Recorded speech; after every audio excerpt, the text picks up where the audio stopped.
जय शिवराय, इन्कलाब जिंदाबाद, भारत माता की जय, वंदे मातरम। खरं तर 1947ला स्वातंत्र्य मिळालं, 78 वर्ष पूर्ण झाले। 79 वर्षामध्ये आपण पदार्पण करतोय। आनंद तर आहेच, परंतु आनंदाबरोबर ज्या लोकांनी त्याग केलाय, ज्यांनी जीवाचं बलिदान दिलंय, अशा सर्व भारतवासियातल्या सर्व असलेल्या माझ्या सैनिकांना, देशप्रेमींना मी मनापासून मानाचं वंदन करतो। हुतात्मा आणि त्यांनी केलेली चळवळ ही सगळ्यात मोठी होती आणि या स्वातंत्र्यामध्ये प्रत्येकाचा हातभार लागला। नेताजी सुभाषचंद्र बोस यांनी आझाद हिंद सेनेची स्थापना केली आणि खरं तर ब्रिटिशांना डोळे लागले पुन्हा परतीचे। फार मोठा इतिहास होता। शांतीच्या मार्गाबरोबर क्रांतीचा इतिहास सुद्धा भारताचा फार मोठा आहे आणि हे जगापुढे उदाहरण आहे।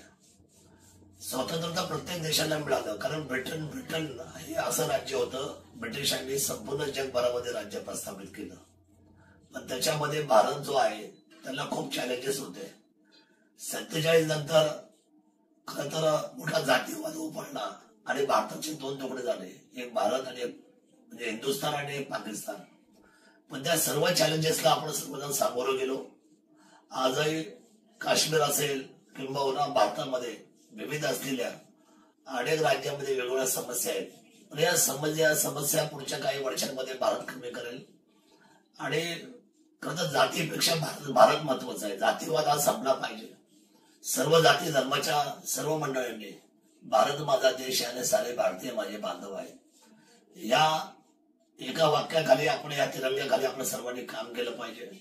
स्वप्न होतं जे छत्रपती शिवरायांचं, आज युनेस्कोने जगभरामध्ये राजाचं राजापण छत्रपती शिवरायांच्या असलेल्या इतिहासाला राज मान्यता दिली, त्यांच्या राजेपणाला राज मान्यता दिली। आपण या हिंदुस्थानाचं लौकिक खऱ्या अर्थाने जर वाढवायचं असेल तर आपण सर्वांनी हा जातीवाद बाजूला ठेवला पाहिजे। राजकारणासाठी किंवा सत्तेसाठी आपण भारताचं नुकसान करता कामा नये। आज भारताची आर्थिक स्थिती मजबूत होत चालली आहे, जगभरामध्ये भारत पुढे चाललेला आहे। मी आज जगामध्ये फिरतोय, आज मी कॅनडामध्ये आहे, माझ्या मुलीला भेटायला आलोय। 15 ऑगस्टला मी नाहीये, परंतु माझा आज पहिलाच असं वर्ष असेल की मी भारताच्या बाहेर आहे, परंतु मला अभिमान आहे भारताचा, माझ्या मातीचा, माझ्या माणसाचा, माझ्या हिंदुस्थानाचा। आज जगभरामध्ये हिंदुस्थानचं नाव खूप वरच्या पद्धतीने घेतलं जातं आणि त्याच्या पाठीमागे नरेंद्र मोदी साहेबांचं खूप मोठं योगदान आहे।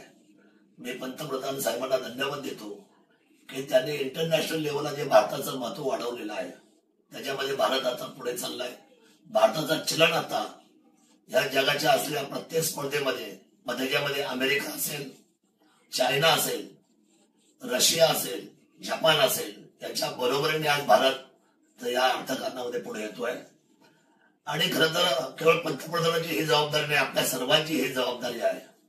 जेवढे काही घटक आपण या भारतामध्ये सामावून घेतलेले आहेत, मग प्रत्येकाला एक आपली पोस्ट आहे, मध्ये ते मंत्री असेल, खासदार असतील, आमदार असतील किंवा प्रशासनाचे जे अधिकारी असतील, जिल्हाधिकारी पासून प्रांत असतील, तहसीलदार असतील, या सगळ्या ज्या चेन्स आहेत त्या सर्वांनी खरं तर भारताच्या नागरिकांना एक विश्वास आणि आपल्या कामाच्या पद्धतीमध्ये फार मोठ्या पद्धतीचा आपुलकीचा भाव या सर्वसामान्य जनतेला, शेतकऱ्यांना न्याय हक्काच्या निमित्ताने मिळाला पाहिजे।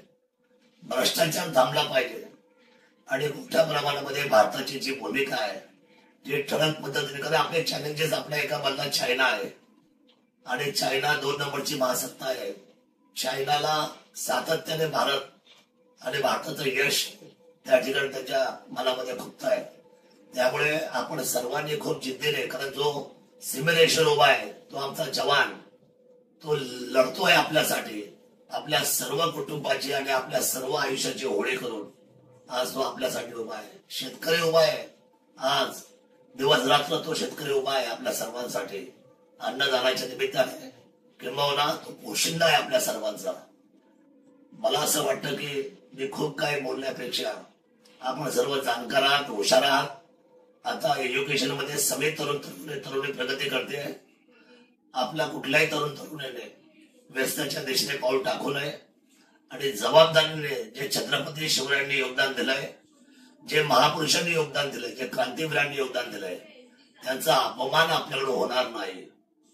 सन्मानासाठी या भारताच्या ज्या दोन्ही गोष्टी त्यांनी आपल्या डोळ्यासमोर ठेवून ज्या भारताच्या व्यवस्थेचा विचार केलाय, त्या भारताला उंचीवर नेणं ही आपल्या सर्वांची, प्रत्येक घटकाची जबाबदारी आहे. लहान थोरापासून तर सर्वांची जबाबदारी आहे.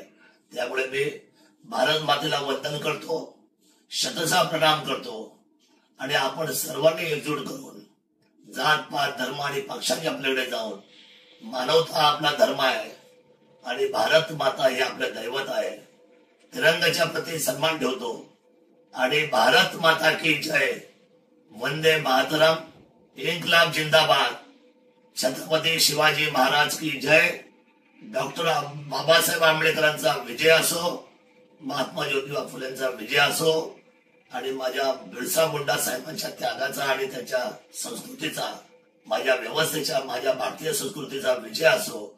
आज तिरंगाला आपल्या सर्वांच्या वतीने आदरपूर्वक प्रणाम करतो, अभिवादन करतो आणि आपल्या सर्वांना या 79व्या स्वातंत्र्य दिनाच्या मनापासूनच्या शुभेच्छा देतो. किल्ले शिवनेरी आपला माणूस, महाराष्ट्र राज्य, महाराष्ट्र विधानसभा, आपल्या सर्वांच्या वतीने मी मनापासूनच्या शुभेच्छा देतो. जय हिंद.